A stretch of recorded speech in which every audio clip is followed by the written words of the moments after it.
Bonjour à tous, et bien aujourd'hui je voudrais vous expliquer comment fabriquer une fusée à eau composite, c'est-à-dire fabriquée à partir de 3 bouteilles d'1 litre, collées ensemble, et qui fera une fusée beaucoup plus costaud comme celle-ci, qui peut embarquer un peu de matériel comme un parachute ou autre chose.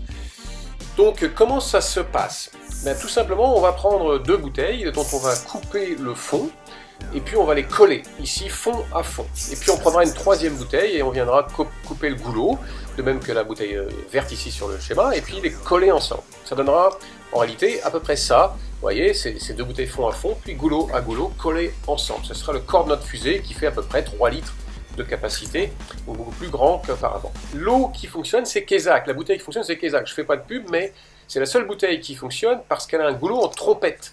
Et ce goulot en trompette nous permet de rentrer les bouteilles l'une dans l'autre. Il nous faudra donc des bouteilles, il nous faudra aussi un cutter, un ciseau, un peu de papier de verre, de la colle bicomposant époxy, et puis une planche de bois pour faire nos découpages. Je commence par couper le fond d'une première bouteille, donc au cutter, et puis une fois que j'ai fait ça au ciseau, je viens suivre la ligne qui est sur la bouteille, sur le dessin de la bouteille, et puis la faire bien nette, correctement. Je fais la même chose avec une 2e bouteille, j'ai donc 2 bouteilles bien coupées. Ces 2 bouteilles ne peuvent pas rentrer l'une dans l'autre parce qu'elles ont le même diamètre. On verra comment faire tout à l'heure.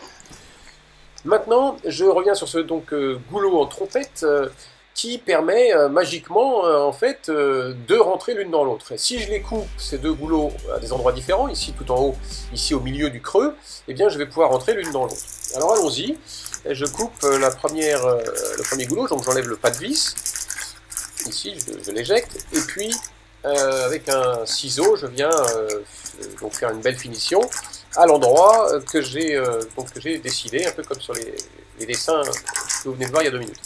Et puis je fais la même chose avec la 2e bouteille, sauf que je la couperai à un endroit du goulot, donc un tout petit peu différent, pour qu'elle puisse se rentrer l'une dans l'autre. Voilà.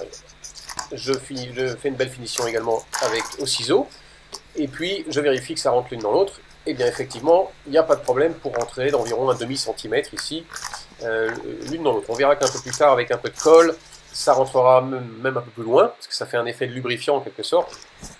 Voilà, on revient ici au fond de nos fusées, elles ne rentrent pas l'une dans l'autre. Quelle est l'astuce? Eh bien un peu d'eau qui bout au fond d'une casserole, et puis je trempe ma bouteille, une des 2 bouteilles, 1 seconde pas plus, sinon voilà ce qui arrive.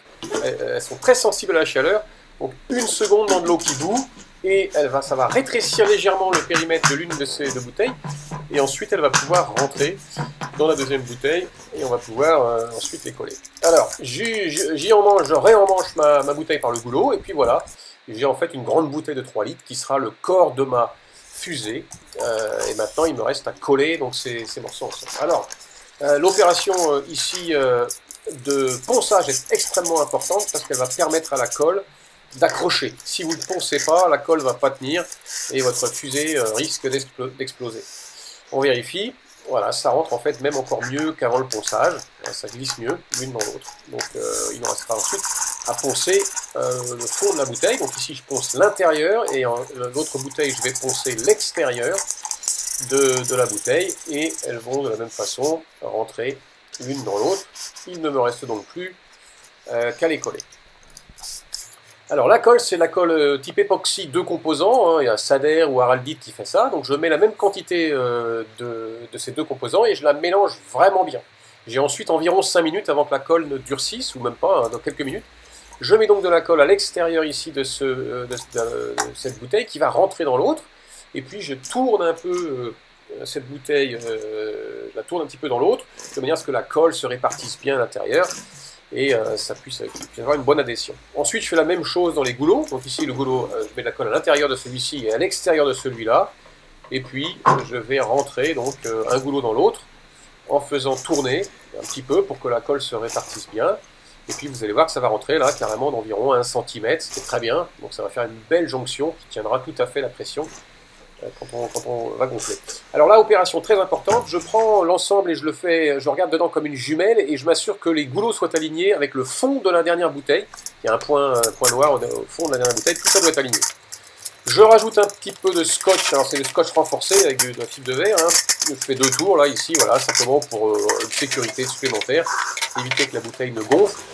quand on la mettra sous pression. Sinon, ça peut exploser. Voilà ce qui se passe quand elle est mal construite. Moi, je veux qu'elle décolle comme celle-là. Un beau tir vertical, ça résiste 5 bars et demi sans problème, même peut-être 6 bars.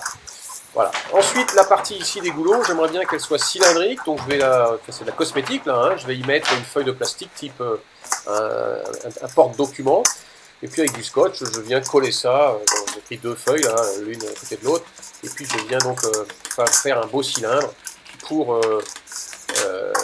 que l'ensemble de ma fusée soit de forme cylindrique. C'est une question d'esthétique en fait, hein, c'est tout. Voilà.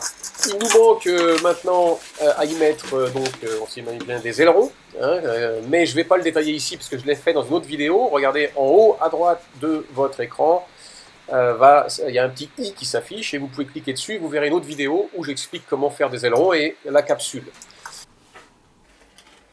Ici, pour votre information, j'ai rajouté à cette fusée un système électromécanique, donc qui permet d'éjecter la capsule à l'apogée et de faire donc sortir un parachute quand la fusée sera en l'air tout en haut, de manière à la récupérer en bon état. Voilà ce que ça donne. Bah, écoutez, n'hésitez pas à me contacter si vous avez des questions, des remarques, et puis bon bricolage, et puis à bientôt j'espère.